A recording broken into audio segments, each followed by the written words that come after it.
Assalamualaikum warahmatullahi wabarakatuh.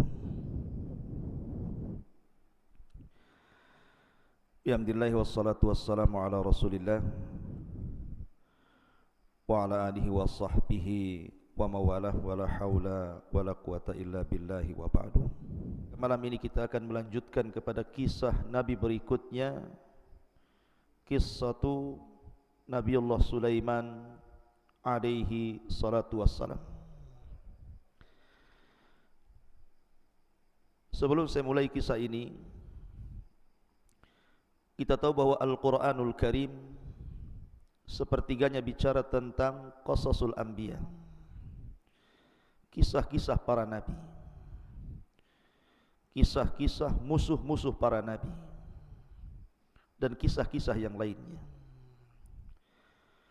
Dan kisah dalam Al-Quran itu semua benar, tidak ada kedustaan sama sekali. Tidak sebagaimana prasangka sebagian orang-orang musyrik yang mengatakan bahwa kisah Al-Quran itu termasuk asatirul awwalin, dongeng-dongeng orang dulu. Tapi kisah Al-Quran itu kisah yang benar, karena memang kisah ini dikisahkan oleh Allah Subhanahu wa taala kepada Nabi sallallahu alaihi wasallam. Dan Quran itu kalamullah, ucapan Allah Subhanahu wa taala. Maka ketika kita mengkisahkan tentang kisah Al-Quran, maka kita wajib meyakini kebenarannya dan wajib mengambil ibrah, pelajaran dari isi kisah itu. Karena kisah itu bukan hanya dongeng penenang tidur belaka, tidak, tapi banyak dan syarat pelajaran yang kita bisa petik di dalamnya. Termasuk kisah yang akan saya kisahkan di malam hari ini, kisah Nabiullah Sulaiman alaihi salatu wassalam. Ma'asyiral muslimin yang dimuliakan Allah Subhanahu wa taala, Sulaiman alaihi salatu wassalam adalah salah satu dari putra Nabiullah Daud alaihi salatu wassalam. Sebagaimana Daud alaihi salatu wassalam satu-satunya nabi yang Allah anugerahkan kerajaan yang tidak dimiliki nabi-nabi atau raja-raja sebelumnya. Dialah satu-satunya nabi yang rangkap jabatan nabi plus raja. Bahkan dianugerahkan Zabur kepada beliau. Beliau sangat dicintai Bani Israel.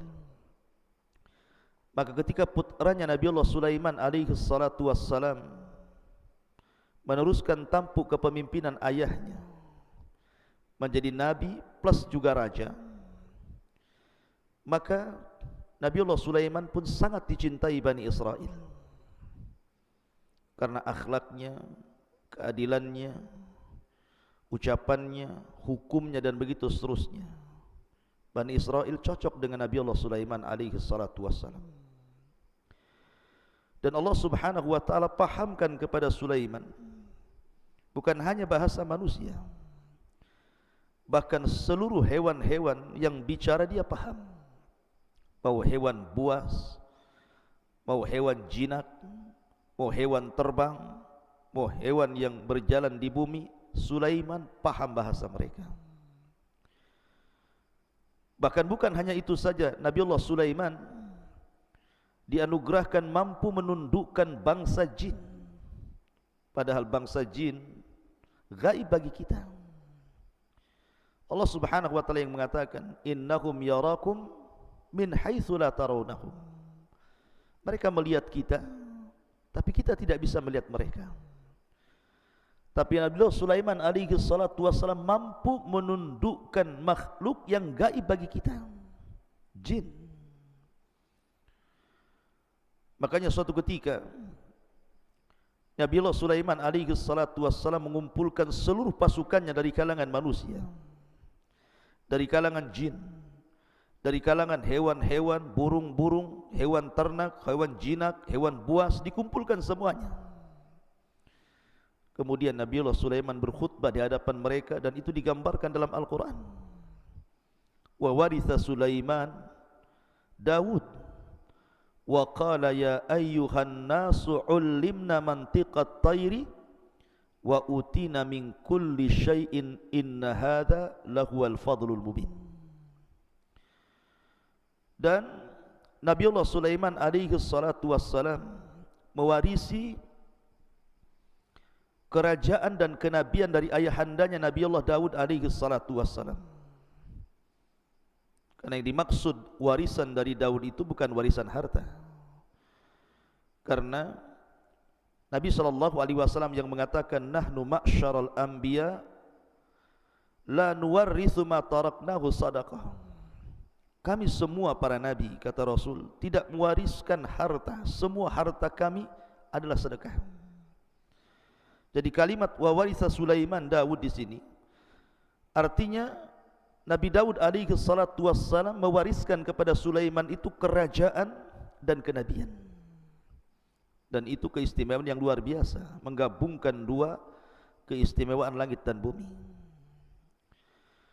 Wa qala, kemudian Sulaiman berkata, berkhutbah di hadapan pasukannya itu, ya ayyuhan nas, wahai manusia, ulimna mantiqat tayrin, telah diajarkan kepada kami bahasa burung. Wa utina min kulli syai'in, dan telah diberikan kepada kami segala sesuatu yang tidak dimiliki manusia. Kemudian Nabiullah Sulaiman mengatakan inna hadza lahuwal fadlul mubin, tentu ini semua adalah karunia yang nyata yang Allah Subhanahu wa taala anugerahkan kepadaku. Ma'asyiral muslimin yang dimuliakan Allah Subhanahu wa taala. Dan kita tahu bahwa ada sebuah asar yang dikeluarkan Imam Hakim dalam Mustadraknya dari Muawiyah radhiyallahu anhu. Beliau mengatakan Malikul Ardi Arba'atun, raja yang pernah menguasai sebagian besar dunia itu cuma ada 4. Sulaiman ibn Daud, kemudian Dzulqarnain, kemudian Bukhtun Nasr, kemudian Namrud. Itulah 4 raja yang pernah menguasai sebagian besar dunia. Dan para ulama mengatakan la syakka fi anna a'zamahum hukman alal itlaq kana Sulaiman.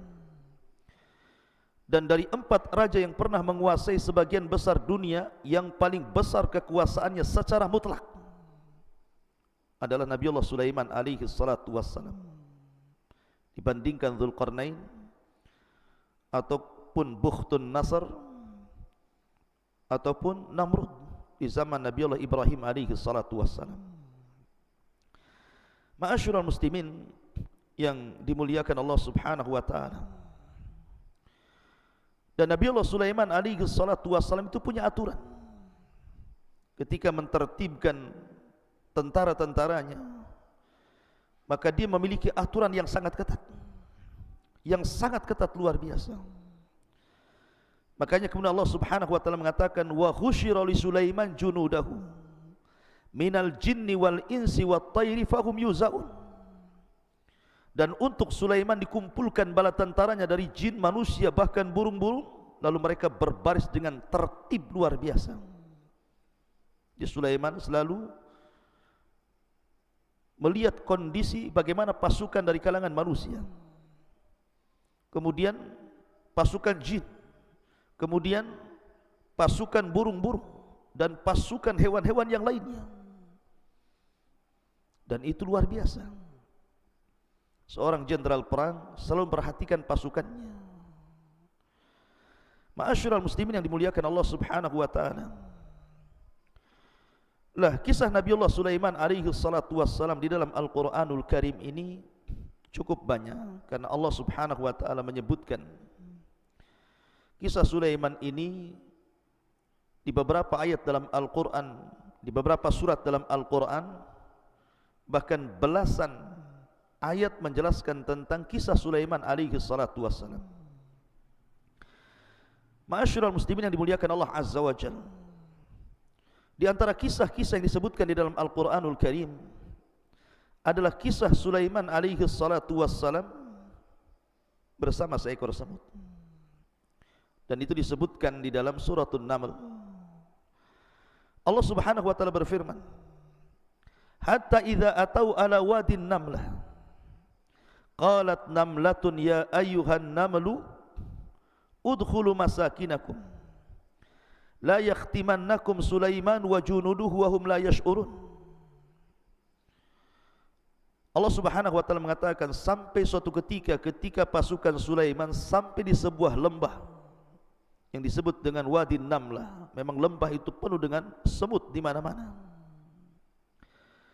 Maka dari kejauhan Nabi Allah Sulaiman alaihi salatu wassalam mendengar pemimpin semut mengatakan kepada rakyatnya, maksudnya rakyat semut itu, wahai para semut, masuklah rumah-rumah kalian.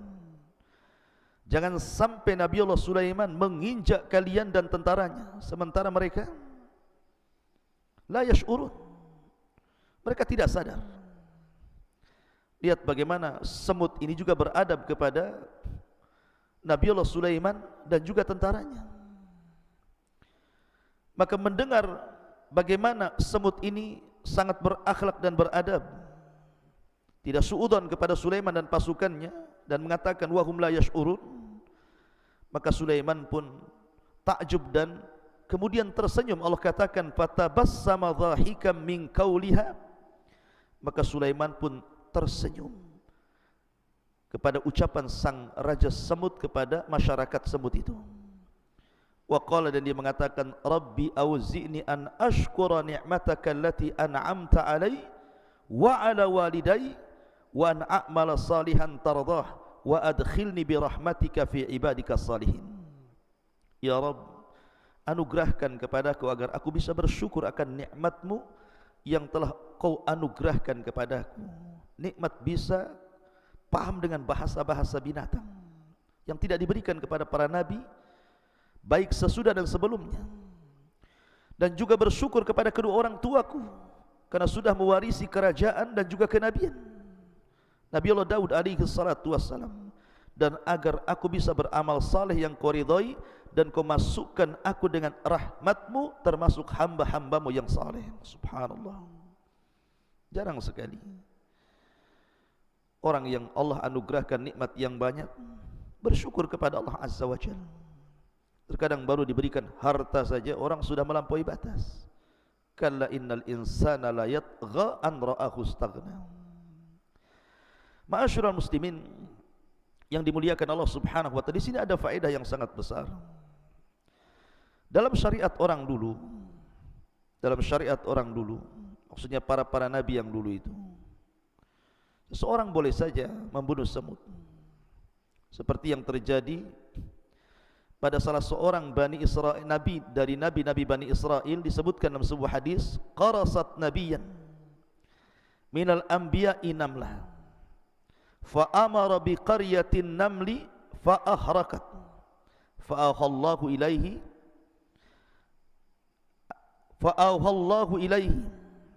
an qarasatka namlatun ahlakta ummatan minal umami tusabbih. Ada seorang nabi dari nabi-nabi Bani Israel digigit oleh seekor semut.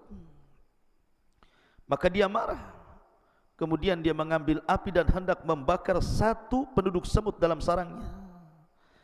Maka Allah wahyukan kepada nabi tersebut dengan diturunkan malaikat, kemudian menegurnya, kenapa engkau akan membakar satu kampung semut sementara yang menyakiti hanya satu semut saja? Kalau itu yang kau lakukan, kau salah. Cukup bunuh yang menyakitimu. Dari sini kata para ulama, dalam syariat dulu membunuh semut itu boleh, tetapi yang menyakiti saja. Maksudnya membunuh dengan cara membakarnya. Tetapi dalam syariat kita, syariat Islam, tidak boleh kita ini membakar semut dengan api, karena Rasul mengatakan la yu'adzibu bin nar illa rabbun nar. Tidak boleh mengadab dengan api kecuali Rabb pemilik api, Allah Subhanahu wa taala. Ma'asyiral muslimin yang dimuliakan Allah Subhanahu wa taala, jadi kisah ini disebutkan dalam Al-Quran. Bagaimana Nabi Allah Sulaiman alaihi salatu wassalam paham dengan bahasa semut. Di sana ada kisah-kisah lain tentang kisah Nabi Allah Sulaiman alaihi salatu wassalam dengan semut, tetapi kisah ini tentu sebagiannya adalah cerita-cerita Israiliyat, cerita-cerita yang tidak tercantumkan dalam kitab-kitab induk Islam. Tapi Nabi SAW mengatakan dalam sebuah hadis, Nabi SAW, hadithu am bani Israel wala haraj, tidak mengapa ceritakan tentang kisah Israiliyat selama tidak bertentangan dengan Al-Quran dan Sunnah. Tapi kalau bertentangan dengan Al-Quran dan Sunnah tidak perlu diceritakan. Maka sebagai pengetahuan saja kita akan ceritakan beberapa kisah tentang kisah Nabi Allah Sulaiman dengan semut dalam beberapa kisah. Pertama, suatu ketika Nabi Allah Sulaiman alaihi salatu wassalam duduk jalisan ala syatil bahri, duduk di tepi sungai. Tiba-tiba dia melihat semut membawa habbah qamhin. Semut ini membawa satu butir gandum. Tiba-tiba kemudian mengarah ke sungai tadi. Rupanya dalam sungai itu ada kodok, sudah menganga mulutnya. Tiba-tiba semut itu masuk ke mulut kodok itu. Kemudian kodok ini nyelam sampai ke dasar sungai. Nabi Allah Sulaiman memperhatikan semut itu, takjub sama sekali. Kok ada semut bawa sebiji gandum, kemudian masuk ke mulut kodok, kemudian kodoknya masuk ke dalam air. Kemudian setelah 1 jam Nabi Allah Sulaiman perhatikan, tiba-tiba kodok itu muncul lagi, kemudian menganga kembali, semutnya keluar dari mulut kodok itu. Maka Sulaiman pun kemudian menghampiri semut itu, kemudian bertanya. Kata Nabi Allah Sulaiman alaihi salatu wassalam kepada semut itu, dari mana kau pergi membawa satu butir gandum itu? Kau masuk ke mulut kodok, kemudian kau nyelam bersama kodok, kemudian kau muncul lagi ke permukaan. Maka dia mengatakan, ya Nabi Allah, inna fi qa'ril bahri alladhi tarah sakhratun mujawwafah wa fi jawfiha dudatun amya wa qad khalaqaha Allah Ta'ala hunalik. Wahai Nabi Allah Sulaiman, di dasar sungai itu ada sebuah batu yang berongga di dalamnya. Di dasar batu itu ada dud, semacam ulat, dan dia buta, tidak bisa melihat dan tidak bisa memberikan rizki, tidak bisa mampu mencari rizki. Maka Allah Subhanahu wa ta'ala wahyukan kepadaku agar aku memberikan perantara rizkinya, karena dia tidak sanggup mencari rizki. Dan kodok itulah sebagai wasilah menghantarkan diriku untuk memberi makan ulat yang dalam dasar sungai itu. Dan alhamdulillah air itu tidak memadaratkan diriku, sampai aku mampu untuk memberi makan dud tersebut. Kemudian Nabi Sulaiman bertanya pada sang semut itu, wahal sami't laha min tasbihah, apakah engkau mendengar bahwa ulat yang buta yang ada dasar sungai itu bertasbih kepada Allah Subhanahu wa ta'ala? Maka sang semut mengatakan, ya.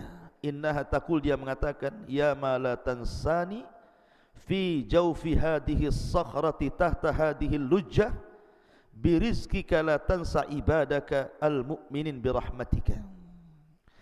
Maka dia mengatakan, wahai zat yang tidak pernah melupakan diriku, yang berada di rongga batu di bawah sungai ini, berikan rizki kepadaku dengan rahmatmu. Maka Nabi Allah Sulaiman takjub dengan kisah ini. Bagaimana dud, semacam ulat di dalam sungai, dalam batu yang berongga itu bisa bertasbih kepada Allah Subhanahu wa ta'ala. Dan ini membenarkan firman Allah Subhanahu wa ta'ala dalam surah Al-Isra ayat 44, tusabbihu lahu as-samawatu sab'u wal ardu wa man fihin wa im min syai'in illa yusabbihu bihamdi walakin la tafqahuna tasbihahum. Dan segala sesuatu itu semua bertasbih dengan memujinya, akan tetapi kalian tidak paham tasbih mereka. Makhluk Allah bertasbih. Ma'asyiral muslimin yang dimuliakan Allah Azza wa Jalla, sekali lagi kisah ini kisah Israiliyat, tidak terdapat dalam kitab-kitab sunnah, hanya sebagai pengetahuan saja. Kemudian kisah yang kedua masih kisah Israiliyat. Jadi suatu ketika Nabiullah Sulaiman alaihi salatu wassalam berjumpa dengan seekor semut. Kemudian Nabi Sulaiman bertanya kepada semut itu, kam yakfika minat ta'am fil amil wahid. Berapa lama kau bisa bertahan dalam setahun dari makanan yang Allah rizkikan kepadamu? Maka kemudian sang semut mengatakan, yakfini thalatha habbatin min qamhin aw syair. Kalau bagiku, kata semut ini, mencukupkan 3 butir gandum, itu sudah cukup untuk kumakan dalam setahun. Faqama Sulaiman alaihi salatu wassalam wa akhadha hadhihi an-namlah thumma wada'aha fi ulbatin wa wada'a ma'aha thalatha habbat minal qamhi. Maka Sulaiman pun kemudian berdiri mencari botol. Kemudian dilubangi botol itu untuk supaya hawa masuk. Diambilnya semut itu, dimasukkan ke dalam botol. Kemudian diambilnya 3 butir gandum, dimasukkan ke dalamnya. Kemudian ditinggalkan begitu saja. Kemudian setelah 1 tahun sempurna, Nabiullah Sulaiman kembali untuk melihat semut yang ada dalam botol itu. Kemudian dilihatnya semut itu masih hidup, dan dilihatnya tidak habis. 3 butir itu tidak habis dalam setahun, rupanya cuma 1 butir setengah dihabiskan. Yang 1 butir setengahnya lagi tidak habis dimakan. Maka kemudian Nabiullah Sulaiman mengatakan kepada sang semut, anti takulina thalatha habbat fil amil wahid, falimada akalti habbatan wa nisf. Dulu 1 tahun yang silam kau katakan dalam 1 tahun ini cukup bagimu 3 butir gandum, tapi kenapa kau sisakan 1 butir setengah dan kau makan 1 butir setengah yang lainnya? Lihat bagaimana semut mengajarkan tawakal kepada kita. Faqalat, maka semut ini mengatakan, ya Nabi Allah, lama kuntu harratun taliqatun kuntu a'lam anna rizki 'ala Allahi fala yansani, wa amma lamma kana rizki 'alaika anta khashita anta wa amma lamma kana rizki 'alaika fa ana khashitu an tansani. Maka sang semut mengatakan, wahai Nabi Allah, ketika aku tidak berada dalam botol itu, aku bebas kemana-mana. Maka aku tahu rizkiku ada pada tangan Allah Azza wa Jalla, dan Allah tidak mungkin melupakan diriku. Ya, karena Allah mengatakan, wa ma min dabatin fil ardi illa 'ala Allah rizquha. Tidak ada binatang yang melata di permukaan bumi ini kecuali ada rizkinya masing-masing dari Allah Subhanahu wa ta'ala. Akan tetapi ketika kau masukkan aku ke dalam botol, maka aku tahu rizkiku ditanggung dirimu, karena aku tidak bebas mencari rizki kemana-mana. Aku tidak bisa keluar dari botol ini. Makanya aku hanya memakan 1 butir setengah dan membiarkan 1 butir setengah yang lainnya, karena takut engkau tidak datang dan kau lupa kepada aku. Subhanallah, ya, pelajaran yang luar biasa. Semut mengajarkan tauhid, mengajarkan tawakal kepada kita. Ma'asyiral muslimin yang dimuliakan Allah Azza wa Jalla. Kemudian juga kisah yang lainnya, ketika Nabiullah Sulaiman alaihi salatu wassalam ditimpa kaumnya dengan paceklik yang berkepanjangan. Tanah sudah retak, kering, kelontang, tidak ada hujan. Maka Nabiullah Sulaiman mengajak pasukannya untuk istisqa, meminta hujan kepada Allah Azza wa Jalla. Berangkatlah mereka ke tanah lapang, dan Sulaiman bergerak duluan. Rupanya Nabiullah Sulaiman melihat banyak semut yang terlentang mengarah ke langit, seolah-olah berdoa meminta hujan. Maka Nabiullah Sulaiman alaihi salatu wasallam mengatakan kepada pasukannya, irji'u ila buyutikum qad kufikum bidu'ain namlah. Kembali ke rumah-rumah kalian. Kita tidak perlu meminta hujan lagi, karena sudah mencukupkan permintaan semut-semut itu. Sebentar lagi akan turun hujan. Ma'asyiral muslimin yang dimuliakan Allah Subhanahu wa ta'ala, itulah kisah Nabiullah Sulaiman bersama semut-semut itu. Kemudian kisah berikutnya, Nabiullah Sulaiman alaihi salatu wassalam bersama hudhud, burung hudhud. Allah Subhanahu wa taala berfirman dalam suratul Naml,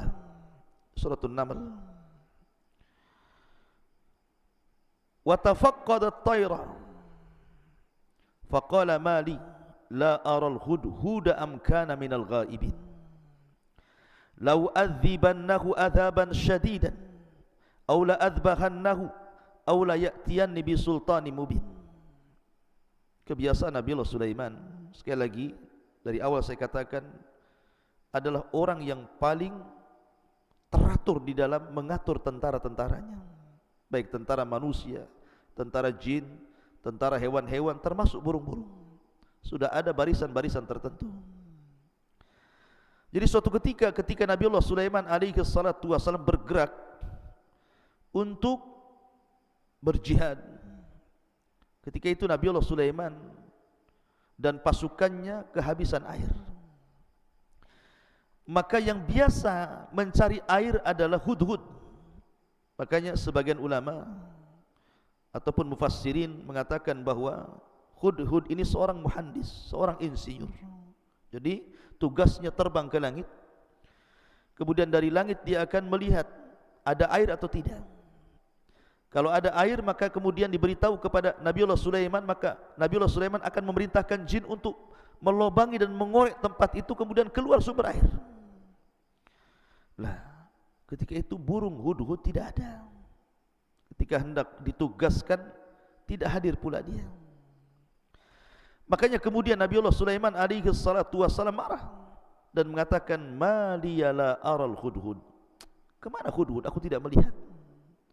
Am kana minal ghaibin, ataukah dia sengaja tidak hadir dalam barisan ini?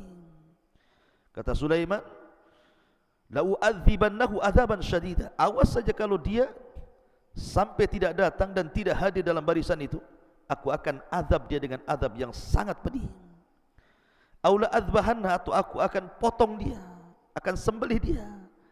Aula ya'tiyanni bisultanin mubin, atau mungkin ada alasan lain. Lihat bagaimana Nabiullah Sulaiman alaihi salatu wassalam bukan raja diktator. Dia memberikan beberapa pilihan. Kalau seandainya dia punya bukti, maka akan dimaafkan. Punya uzur, akan dimaafkan. Tapi kalau tidak lihat, pantas disembelih atau hanya disiksa saja. Dan ini menjadikan pasukan Nabiullah Sulaiman itu betul-betul tertib, karena ada aturan di situ. Tiba-tiba famakatha ghaira ba'idin, tiba-tiba hudhud sudah datang saja. Kemudian hudhud mengatakan, ahattu bima lam tuhit bihi wa ji'tuka min saba'in binaba'il yakin. Dia mengatakan, ya Nabiullah Sulaiman, aku mengetahui pengetahuan yang kau tidak ketahui, dan aku baru saja datang dari sebuah negeri Saba dengan berita yang sangat meyakinkan. Bayangkan, negeri Saba itu di mana? Di Yaman. Sementara Nabiullah Sulaiman dan pasukannya ada di Palestina. Menunjukkan bahwa Allah anugerahkan kepada hudhud ini mampu terbang dengan cepat. Tentu hudhud di zaman Sulaiman berbeda dengan hudhud di zaman sekarang. Mampu dia terbang ke dari Palestina ke Yaman, balik lagi ke Palestina. Kemudian dia bercerita apa yang ia lihat dari kerajaan itu. Inni wajadtu imra'atan tamlikuhum wa utiyat min kulli syai'in walaha arsun azim. Wahai Nabiullah Sulaiman, aku mendapati raja negeri Saba ini bukan laki-laki tapi perempuan, dan diberikan segala sesuatu, dan dia memiliki singgasana yang sangat besar. Akan tetapi wajadtuha wa qaumaha yasjuduna lisyamsi min dunillah. Tapi sayang, aku melihat kaumnya, mereka tidak menyembah Allah, mereka menyembah matahari. Wa zayyana lahumus syaitan a'malahum, dan syaitan telah menghiasi amal-amal mereka. Fasaddahum anis sabil fahum la yahtadun, sehingga terputus dari jalan Allah dan mereka tidak dapat hidayah. Ma'asyiral muslimin yang dimuliakan Allah Subhanahu wa taala, akhirnya Nabi Sulaiman pun diceritakan tentang apa yang dilihat Hudhud terhadap raja atau Malikus Saba, Raja Balqis yang menguasai kerajaan Saba. Tetapi Nabiullah Sulaiman alaihi salatu wassalam tidak langsung membenarkan kabar itu. Maka dia mengatakan, qala sanangdur asadaqta am kunta minal kadhibin. Tunggu dulu, kabar kamu ini benar atau salah? Lihat bagaimana Sulaiman hendak tabayun. Kau ini membawa berita benar atau berita dusta? Kemudian Allah Subhanahu wa taala mengatakan, idhhab bi kitabi hadza fa'alqihi ilaihim thumma tawalli anhum fa'ndur ma'dha yarji'un. Sudah gini saja, bawa suratku kepada negeri Saba itu, kau hantarkan suratku kepada mereka, kemudian kau lihat-lihat kira-kira apa balasannya. Akhirnya kemudian setelah kemudian Nabiullah Sulaiman alaihi salatu wassalam menulis surat kemudian memberikan kepada Hudhud. Kemudian di antara isi surat itu, innahu min Sulaiman wa innahu bismillahirrahmanirrahim. Surat ini dari Sulaiman dengan menyebut nama Allah yang Maha Penyayang lagi Maha Pengasih. Alla ta'lu alayya wa'tuni muslimin. Jangan sampai kalian sombong kepadaku dan datanglah kepadaku dalam kondisi menyerahkan diri. Maka burung Hudhud ini pun membawa surat itu, akhirnya kemudian dijatuhkan di kerajaan Saba. Ma'asyiral muslimin yang dimuliakan Allah Azza wa Jalla, ketika surat itu sampai di kerajaan Saba dan diterima oleh ratunya, Ratu Balqis, maka Ratu Balqis membaca surat itu. Kemudian dia pun mengumpulkan para pembesarnya. Qalat ya ayyuhal mala'u aftuni fi amri ma kuntu qati'atan amran hatta tashhadun. Wahai para pembesar, berilah aku pertimbangan dalam perkaraku ini. Aku tidak pernah memutuskan sebuah perkara sebelum kalian hadir dalam majlisku. Kemudian datanglah para pembesar kerajaan Saba ini, dipimpin rapat Ratu Balqis secara langsung. Kemudian dibacakan surat daripada Nabiullah Sulaiman alaihi salatu wassalam. Tapi apa yang terjadi? Qalu, mereka mengatakan, nahnu ulu quwwatin wa ulu ba'shin syadid wal amru ilaiki fangdhuri madza ta'murin. Kita ini memiliki kekuatan besar, keberanian yang luar biasa untuk berperang. Kalau mereka, maksudnya Nabiullah Sulaiman, hendak perang, kita perang. Kita tunjukkan kekuatan kita kepada dia. Akan tetapi keputusan berada di tanganmu wahai sang ratu, maka pertimbangkanlah apa yang akan kau perintahkan. Jadi para pembesar itu maunya kekuatan dilawan kekuatan. Tetapi Ratu Balqis ini berakal.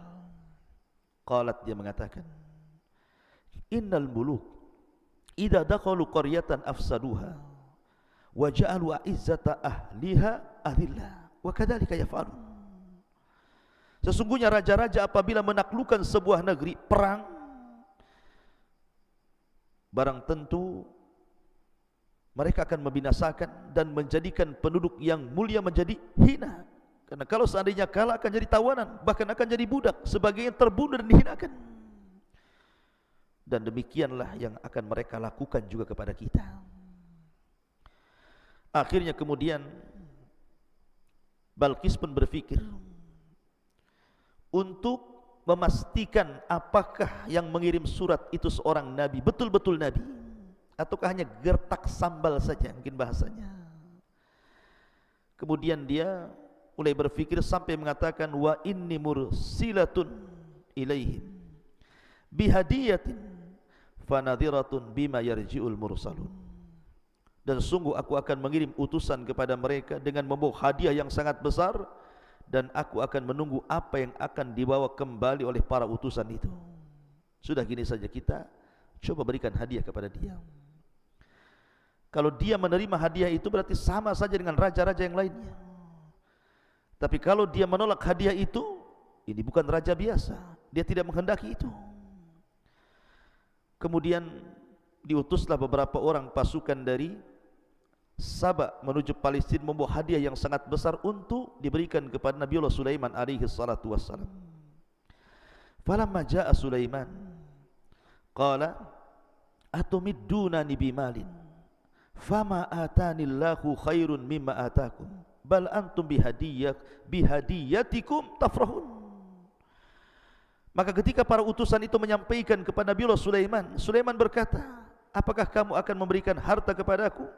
Apa yang Allah berikan kepadaku jauh lebih baik dibandingkan apa yang Allah berikan kepada kalian.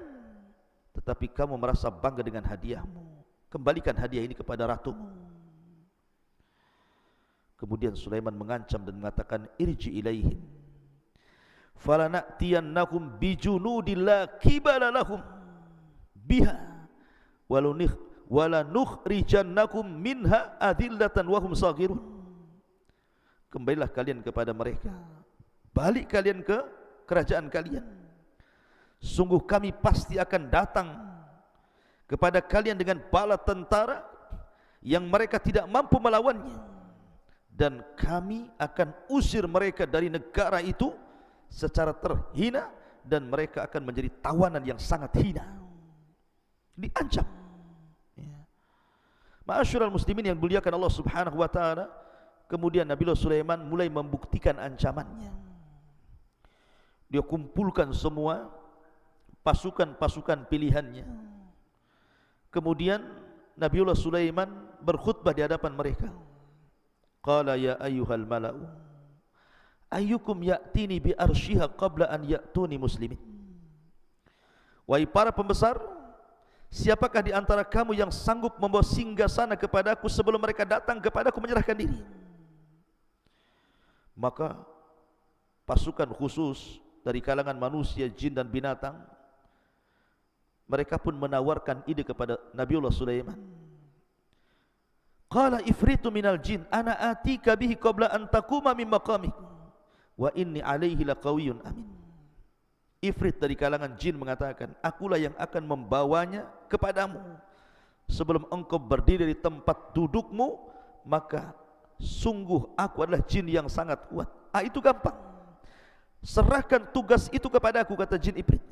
Biar aku yang memindahkan istana itu di hadapanmu sebelum kau berdiri. Subhanallah. Itulah kekuatan jin.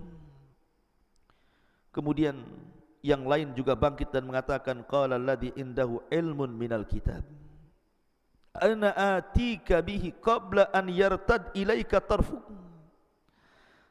Seseorang yang mempunyai ilmu dari kita berkata, aku akan membawamu singgasana Raja Balkis kepadamu sebelum matamu berkedip. Maka Nabiullah Sulaiman memilih yang tercepat. Sebelum dia berkedip, istana itu sudah harus ada di hadapannya. Falamma ra'ahu mustaqirran indahu qala hadha min fadli rabbi liyabluwani aashkuru am akfur wa man syakara fa innama yashkuru nafsi wa man kafara fa inna rabbi ghaniyyun karim. Maka ketika betul-betul singgasana Balkis dipindah oleh orang yang Allah anugerahkan ilmu ini, maka Nabiullah Sulaiman alaihi salatu wasallam memuji Allah dan mengatakan, ini semua karunia yang Allah anugerahkan kepadaku. Allah hendak menguji diriku. Apakah aku termasuk hamba Allah yang bersyukur ataukah menjadi hamba Allah yang kufur? Maka barang siapa yang bersyukur, sesungguhnya itu manfaat bagi dirinya. Tapi bagi siapa yang kufur, maka sesungguhnya Rabbku adalah zat yang maha kaya lagi maha karim, maha pemurah. Lihat bagaimana Nabiullah Sulaiman tidak lupa akan kuasa Allah, anugerah dari Allah Subhanahu wa taala. Ma'asyiral muslimin yang dimuliakan Allah Azza wa Jalla. Maka akhirnya Sulaiman pun ketika melihat istana itu sudah ada di hadapannya, Nabiullah Sulaiman ingin merubah istana Ratu Balkis itu, supaya ketika Ratu Balkis datang, dia tidak mengenali istananya, dirubah sedikit. Maka disebutkan Sulaiman berkata, ubahlah untuknya singgasananya. Kita akan lihat apakah dia Ratu Balkis mengenali istananya kembali ataukah tidak mengenali lagi. Falamma ja'at qila ahakada arsyuk? Qalat ka'annahu hu wa utinal ilma min qabliha wa kunna muslimin. Maka ketika dia Balqis datang, ditanyakan kepada dia, lihat istana yang kau masuk ini, serupa enggak dengan istanamu? Karena sudah dirubah sedikit masalahnya. Maka Balqis mengatakan seolah-olah iya, kayaknya ini istanaku. Tapi dia ragu-ragu.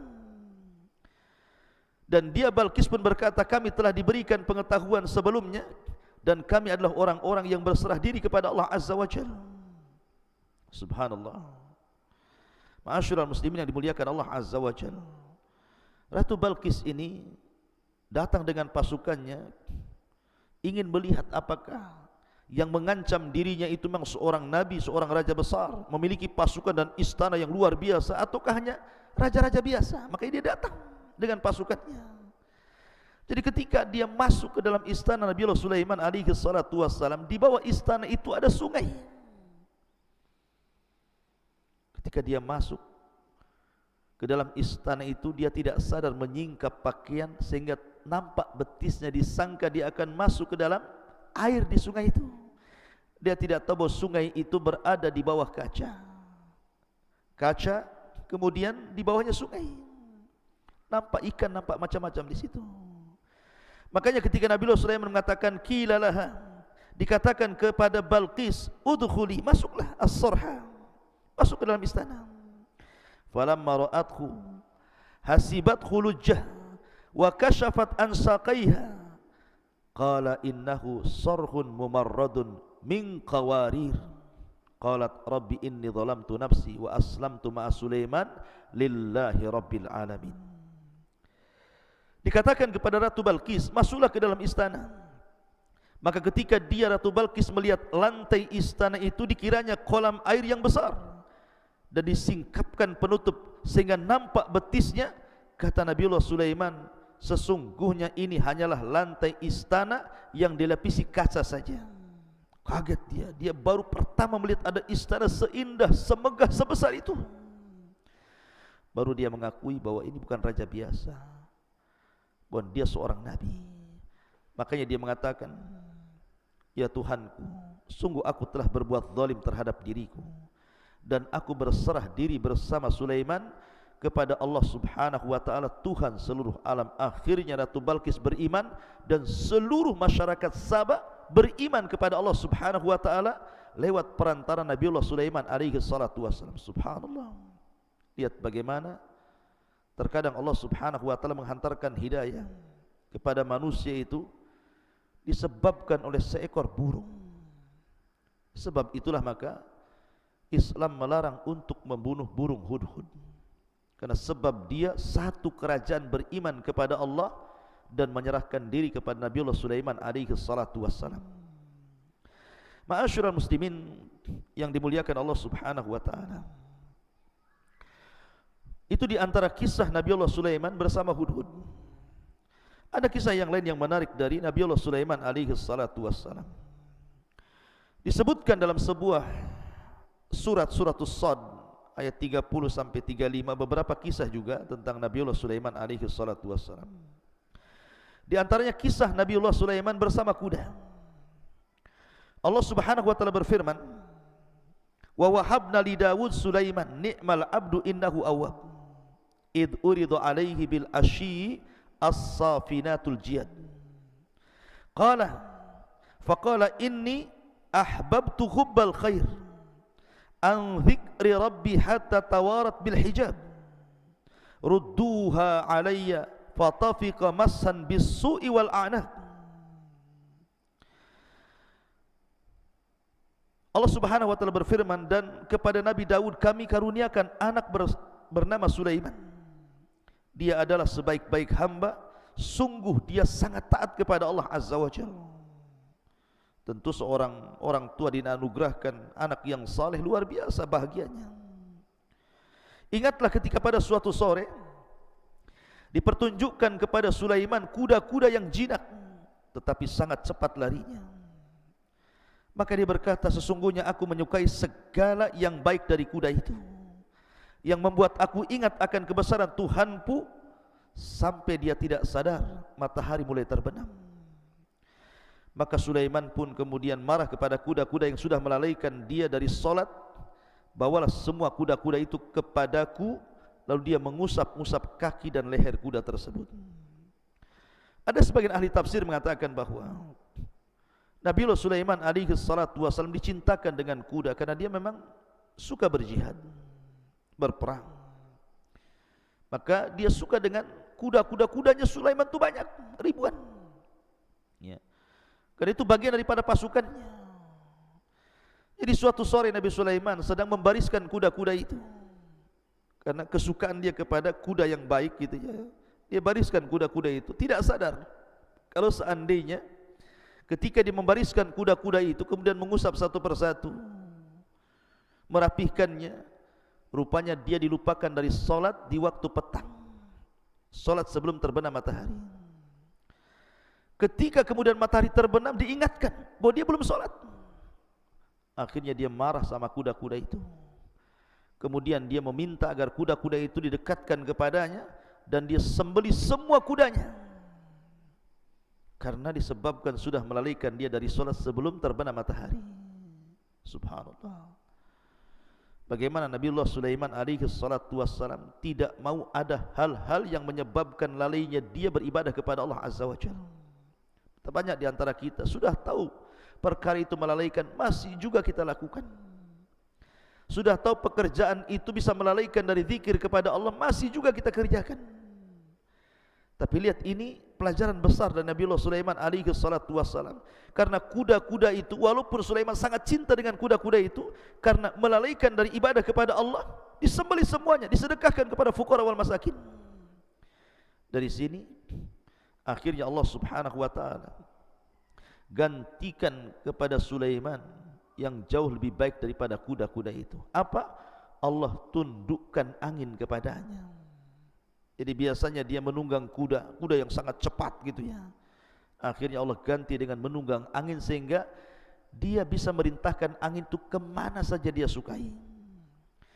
Makanya kemudian Nabi Sulaiman alaihi salatu wassalam setelah menyembelih kuda-kudanya dan dia tidak punya tunggangan lagi karena semua disembelih dan disedekahkan kepada fuqara wal masakin, sebagai gantinya Allah tundukkan angin sebagai kendaraannya. Dan anehnya setiap Nabiullah Sulaiman naik angin itu tidak membuat dia jatuh. Dia bisa terbang sesuka dia.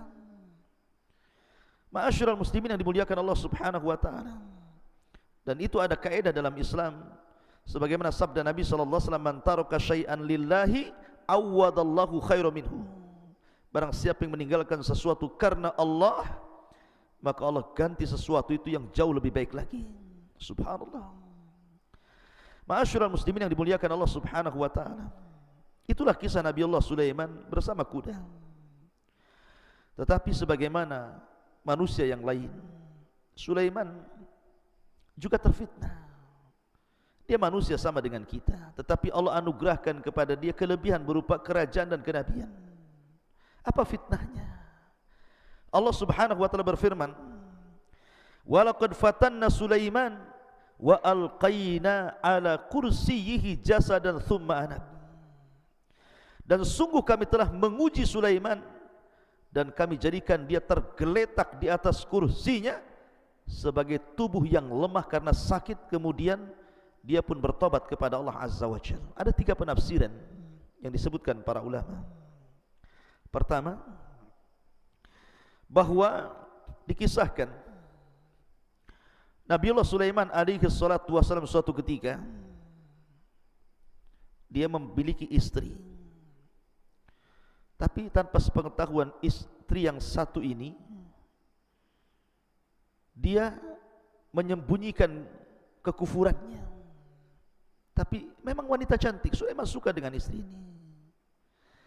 Jadi kebiasaannya Nabiullah Sulaiman ini kalau masuk ke dalam kamar mandi hammam, maka dia mencopot cincinnya, kemudian disuruh memegangnya. Setelah keluar dari kamar mandi, kemudian diambil lagi cincinnya.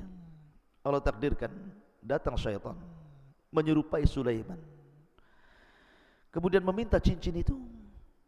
Karena dia tidak tahu itu adalah jelmaan daripada jin, dikasihkan pula cincin itu kepada jin tadi. Padahal kekuasaan Nabiullah Sulaiman dalam menundukkan perkara-perkara itu ada di cincin itu. Akhirnya kemudian ketika dia memakai cincin itu, kemudian dia naik ke singgasana Sulaiman, kemudian dia berduduk.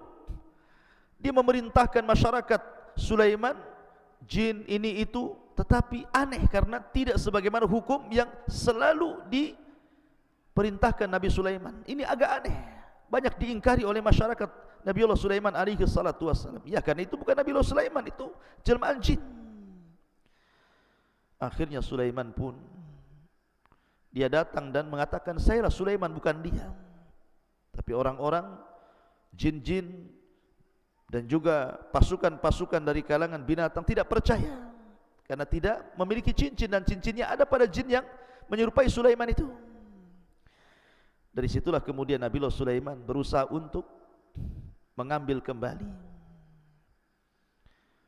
Ada yang mengatakan selama 40 hari baru dia berhasil mengambil cincinnya kembali dan mengembalikan singgasananya. Ini satu penafsiran. Penafsiran yang kedua, dan tentu ini kisah Israiliyat ya. Penafsiran yang kedua bahwa Nabiullah Sulaiman alaihi salatu wassalam suatu ketika pernah bersumpah. Jadi dia itu kan memiliki banyak istri, 100 istri. Dia bersumpah dalam satu malam itu dia hendak menggauli 100 istrinya, dan dia bercita-cita dari 100 istrinya hamil, dan semuanya terlahir sebagai para mujahidin fi sabilillah. Itu cita-citanya. Dia ingin menggauli dalam satu malam semua istrinya, kemudian hamil, kemudian melahirkan semua anak laki-laki, dan semua menjadi para mujahidin. Itu keinginannya. Tetapi Nabiullah Sulaiman dilupakan mengucapkan insyaallah. Maka dia gilir seluruh istrinya, 100 istri itu dalam satu malam. Rupanya tidak ada satupun yang hamil, kecuali satu orang. Itu pun saat melahirkan separuh manusia dan separuh bukan, karena tidak punya kaki. Maka Nabiullah Sulaiman alaihi salatu wassalam diuji agar dia jangan memastikan sesuatu kecuali setelah mengucapkan insyaallah. Kemudian penafsiran yang ketiga, suatu ketika Nabiullah Sulaiman sakit sehingga tidak bisa bangkit dari tempat pembaringannya menuju singgasananya. Akhirnya kemudian ada syaitan duduk di singgasananya, dan itu fitnah bagi Nabiullah Sulaiman alaihi salatu wassalam, yang Allah Subhanahu wa taala firmankan dalam surat ini, walaqad fattanna Sulaiman wa alqaina ala kursiyihi jasadan thumma anab. Dan sungguh kami telah menguji Nabiullah Sulaiman, dan kami jadikan dia tergeletak dalam kursinya sebagai tubuh yang lemah karena sakit, kemudian dia baru bertobat, mengakui kesalahannya. Ma'asyiral muslimin yang dimuliakan Allah Subhanahu wa taala. Kemudian juga Allah Subhanahu wa taala juga menceritakan doa Nabiullah Sulaiman alaihi salatu wasallam setelah tragedi fitnah itu. Qala rabbighfirli wa habli mulkan la yanbaghi li ahadin min ba'di innaka antal wahhab. Ya Allah, ampunilah akan dosa-dosaku dan anugerahkan kepadaku kerajaan yang tidak dimiliki siapapun setelahku. Sungguh engkaulah yang maha pemberi segala nikmat yang kau anugerahkan kepadaku. Dalam sebuah hadis dari Abi Hurairah radhiyallahu an, jadi suatu ketika Ifrit dari kalangan jin pernah mengganggu Rasul dalam salat. Maka Nabi SAW kemudian menangkap leher Ifrit itu, kemudian mencekiknya sampai akhirnya keluar air liurnya dan jatuh ke tangan Rasul, dan Rasul merasakan rasa dingin dari liur jin Ifrit itu. Kalau ada yang mengatakan bukankah jin terbuat dari api, kenapa liurnya dingin? Kita katakan yang terbuat dari api itu asal penciptaan jin, sebagaimana Adam dari tanah, tetapi anak turunannya tidak kan ya. Sebagaimana kaca terbuat dari beberapa kerikil dan pasir, tapi kalau kaca dipecahkan apakah kemudian kembali menjadi tanah dan kerikil? Kan tidak juga. Itu asal penciptaannya. Kemudian Nabi SAW mengatakan laqad hamamtu an arbitahu ala jambi sariyati min sawaril masjid. Aku sebenarnya menginginkan untuk mengikat jin itu, jin ifrit itu di salah satu tiang dari tiang-tiang masjid, supaya menjadi mainan anak-anak dan penduduk Madinah. Akan tetapi tidak jadi lakukan Nabi SAW karena teringat dengan doa Nabiullah Sulaiman, Rabbighfirli wa habli mulkan la yanbaghi li ahadin min ba'di. Ya Tuhanku, ampunilah aku dan anugerahkan kepadaku kerajaan yang tidak dimiliki oleh siapapun sepeninggalku. Sungguh Engkaulah yang Maha Pemberi atas semuanya.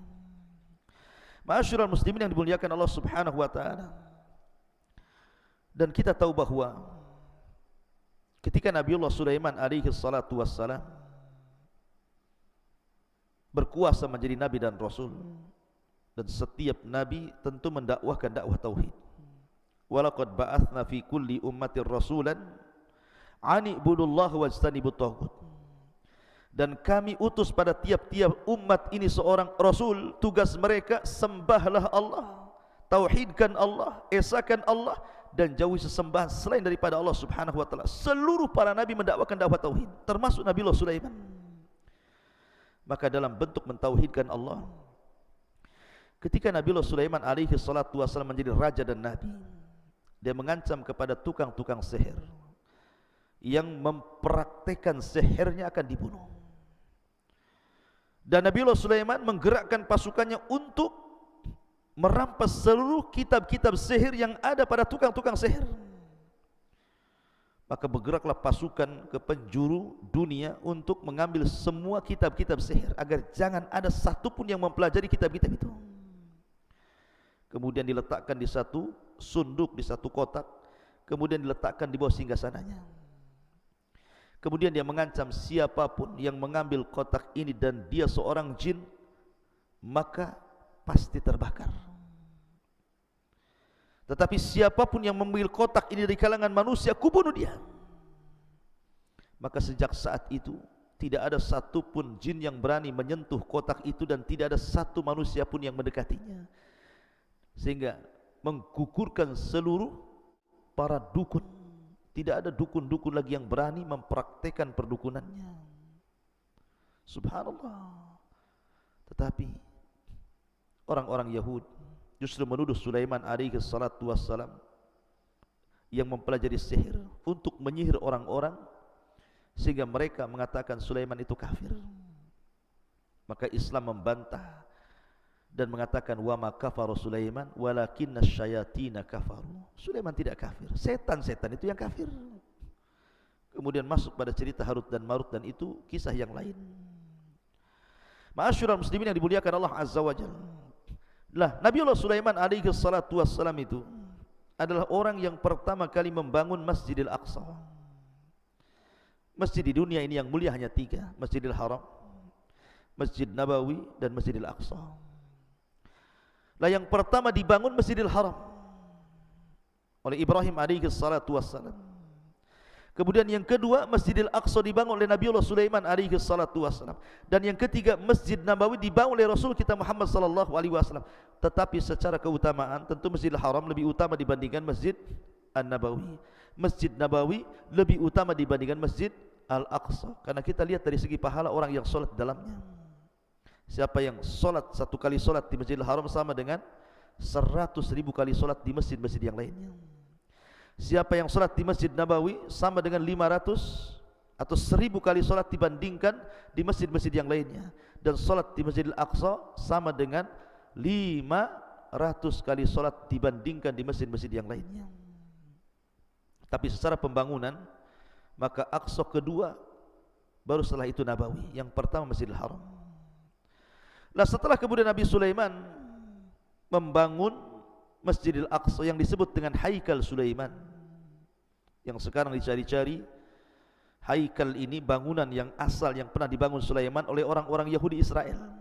Karena ada sebuah keyakinan, kalau seandainya Haikal Sulaiman, bangunan asli Masjidil Aqsa, kemudian sudah tampak pondasinya, kemudian dirobohkan Masjidil Aqsa dalam pelebarannya, kemudian dikembalikan kepada Haikal yang asli, maka orang-orang Yahudi meyakini akan datang penolong bagi mereka.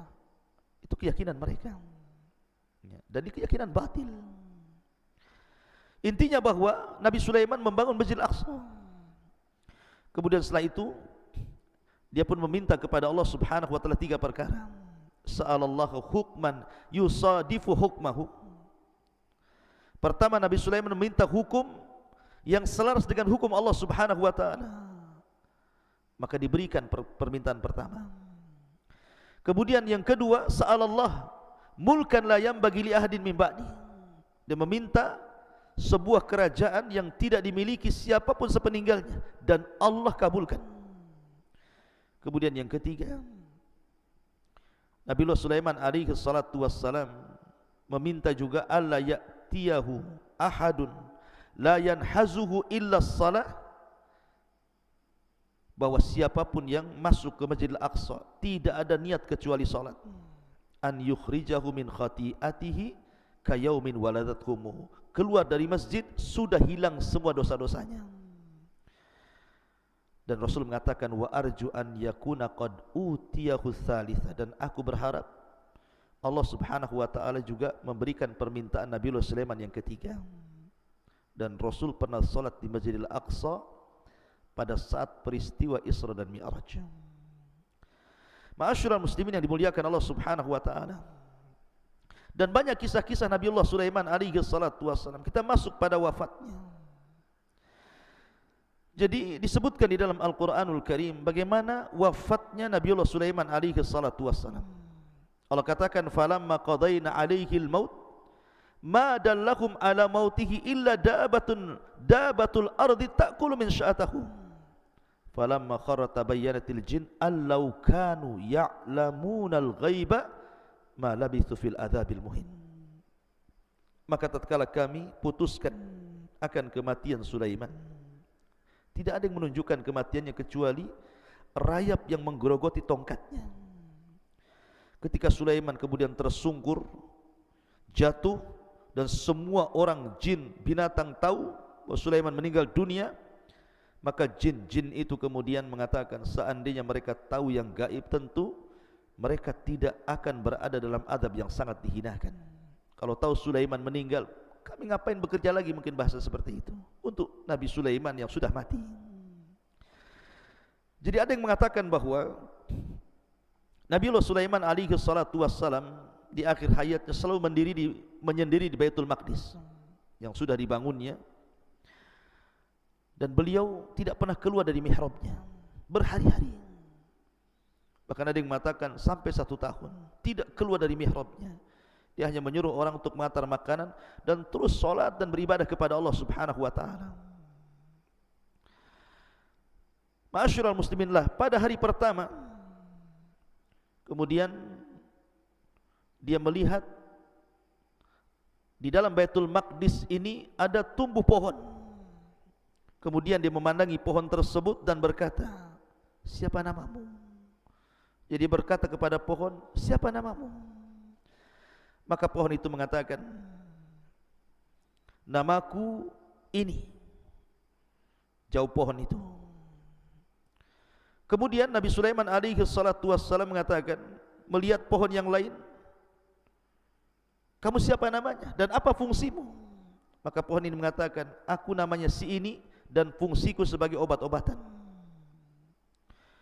Lalu pada akhirnya Nabi Sulaiman melihat satu pohon yang tumbuh. Kemudian ketika ditanya siapa namamu, dia mengatakan Khurubah. Khurubah itu artinya pohon perusak. Lalu Nabi Sulaiman bertanya siapa namamu, dia mengatakan saya Khurubah, pohon yang akan merusak.